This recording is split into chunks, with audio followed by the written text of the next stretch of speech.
So welcome, Professor Marewa Glover, from New Zealand. If you would please just quickly introduce yourself, and then we will start talking about the recent news from New Zealand.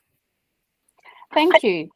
Well, I am the director of the Centre of Research Excellence, focused on Indigenous sovereignty and smoking around the world. And my studies were funded by a grant from the Foundation for a Smoke-Free World. I don't know if you've heard, but there's been a new president elected, and the foundation have ended their pledge agreement with Philip Morris. So through to September 23, the foundation received charitable gifts from PMI, and that is no longer. So the foundation, it continues to be separate in every way from PMI, and well, hopefully that will help people to believe that we really are independent researchers. And certainly, you know, I have a grant and have always operated independently. And of course, everything that I say are my own opinions and in no way represents the views of the foundation. Absolutely. And thank you for being here. And we always see you as an independent professor and scientist, and you do fantastic work for the cause, you know, as an individual. So thank you for sharing that. That's a big change. And I thought it would be great for you to talk about the recent news in New Zealand, as you are from New Zealand, and the work that you've been doing for many years now for tobacco control and tobacco harm reduction, and trying to integrate a more kind of comprehensive approach that's pro tobacco harm reduction in New Zealand. And, you know, some very recent and interesting news for those that aren't aware yet from New Zealand is that the Prime Minister, Christopher Luxon, has scrapped the world's first generational smoking ban a year after the country actually passed the legislation. And the restrictions, which were introduced in 2022 by the former Prime Minister Jacinda Ardern's government, would have prevented people born after 2008 from legally purchasing any cigarettes. So Marewa, considering your work and your Professor of Public Health and all the work that you do in tobacco harm reduction, what were your first thoughts when you first saw that piece of news that came out very recently?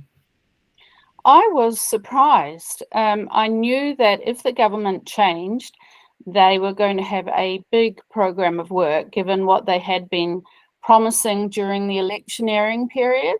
And I didn't think that they would be able to do anything or would do anything about the smoke-free goal, given the multitude of promises that were made.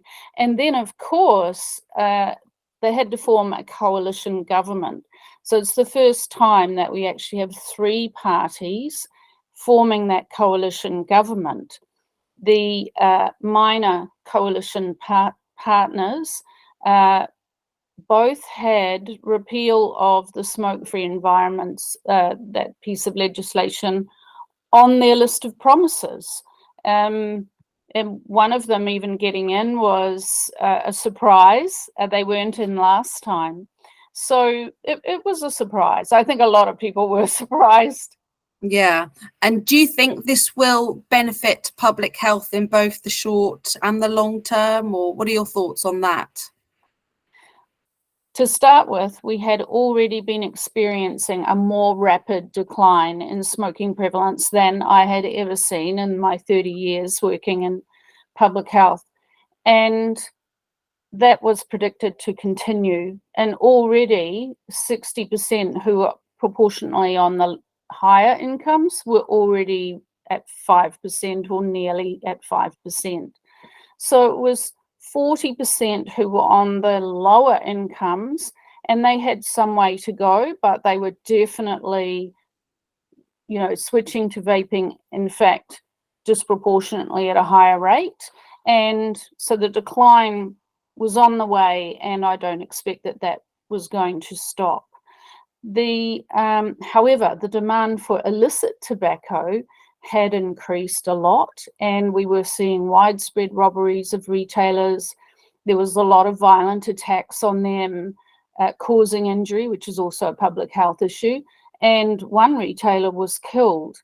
The behavior of robbing stores then was spreading to other stores that were selling other products, and crime was just generally rising across the country.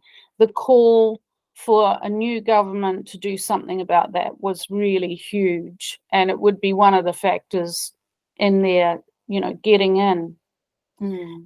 Illicit tobacco sales at a considerably lower price present a risk.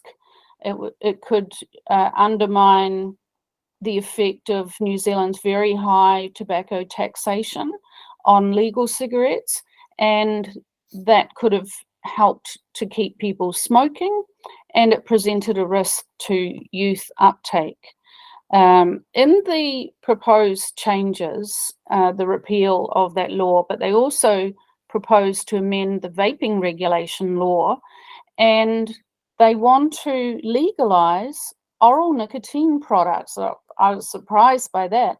The previous Ardern-led government banned the oral nicotine products, so they were actually on sale in New Zealand and people could buy snus as well, except that the tobacco tax, being as high as it is, that made snus cost prohibitive. But people were definitely buying oral nicotine products, and then they were taken off the market. If we got oral nicotine products and snus, the other change that they said they're going to make is that the tobacco tax will only apply to combustible tobacco products. Now, that will do two things. One, it could mean that snus could be imported again, and it won't be cost prohibitive for people that want to use that option. And the other change will be that heated tobacco products, which are currently legal, they incur that tobacco tax, and so they are fairly cost prohibitive. So if the tax is only going to be on the combustible tobacco products, people in New Zealand who smoke, adults aged 18 and over, will be able to buy vaping, oral nicotine products, maybe snus included in there, and heated tobacco products will be more accessible because the price will come down. So I think that in the short term, that change could have a positive effect. And if we look at what's happened in Sweden and Iceland, where people can access a wider range of products, and it gives people more options, because vaping isn't working for everybody, and vaping is being demonized, and there's a lot of anti-vaping sentiment in New Zealand. So the oral nicotine products would definitely help some of the people who have been put off vaping. And I think that we could see the rate of decline in smoking speed up.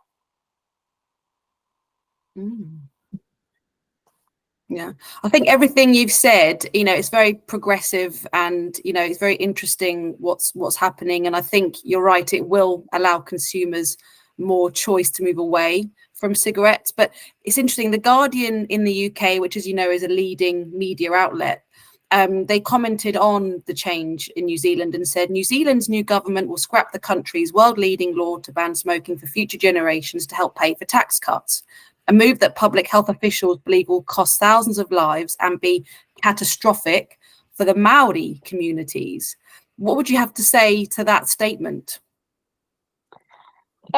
Well, it's sensationalist, and I think one of the things about the smoke-free law that's going to be repealed, it had three main policies in it. The ban on selling tobacco products to people, it was a sinking lid policy, basically, where every year the age would go up from R18 to R19, R20, and continuing on. But, that wasn't even going to start taking effect until 2027.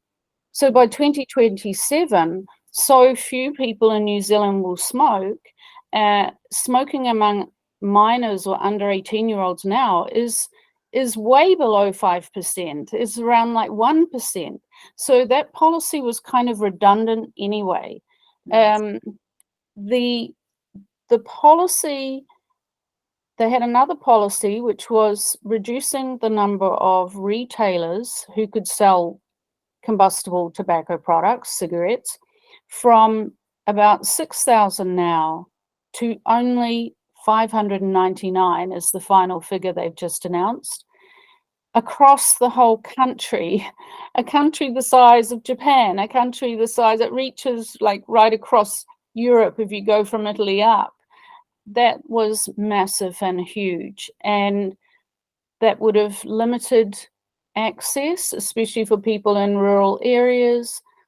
In our major, largest city, Auckland, with just over 1 million people, there were only going to be 25 shops where you could buy your cigarettes. So it was kind of predicted by some people that those shops would become a target for the robberies and the black market, and they would have had to carry millions of dollars of stock just to supply the 3,000 people that were going to have to go there. The other thing about that policy was that many of the convenience stores, your corner store, they have been very attractive to our Indian and Asian migrants. So most of those convenience stores are owned by small families who are Indian and Asian. And I thought that was unwise to impact a particular ethnic group who have come here, who have set up in business, and many of them were going to go broke, basically. So there was a lot of pressure on the incoming government to protect them and to respect that they had come here on a promise and they had started a business. I mean, many people who come to New Zealand are required to start a business, so there was a lot more going on than just banning or repealing that law and the ban on the generation age ban, as people call it. The other major radical part of it was taking the nicotine so low that combustible tobacco cigarettes would be useless. Pretty much it was mass cold turkey across the board, because you wouldn't be able to buy cigarettes that had anything more than virtually a trace level of nicotine. None of those three policies, the generation age ban, the radical restriction of retail stores that can sell, or the denicotinization of cigarettes, have been tried anywhere in the world. There's no real world evidence of what was going to happen.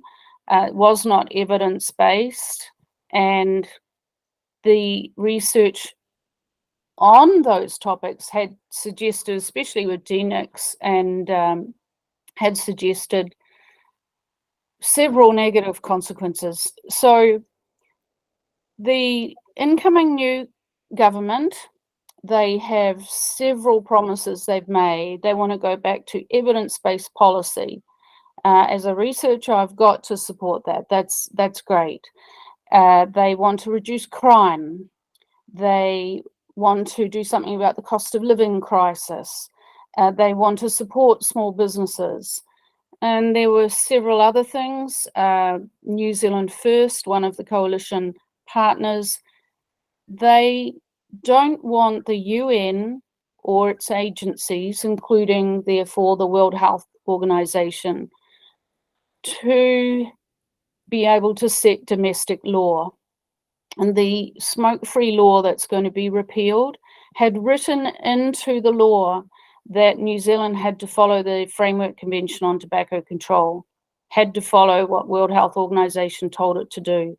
So there are many aspects in the smoke-free law that the new coalition partners did not like, for not just to do with smoking, but the World Health Organization's role in dictating domestic law and what they were going to do to retailers, and what it was going to do to people who smoke when there's no nicotine, and then that just would have caused the black market and the crime.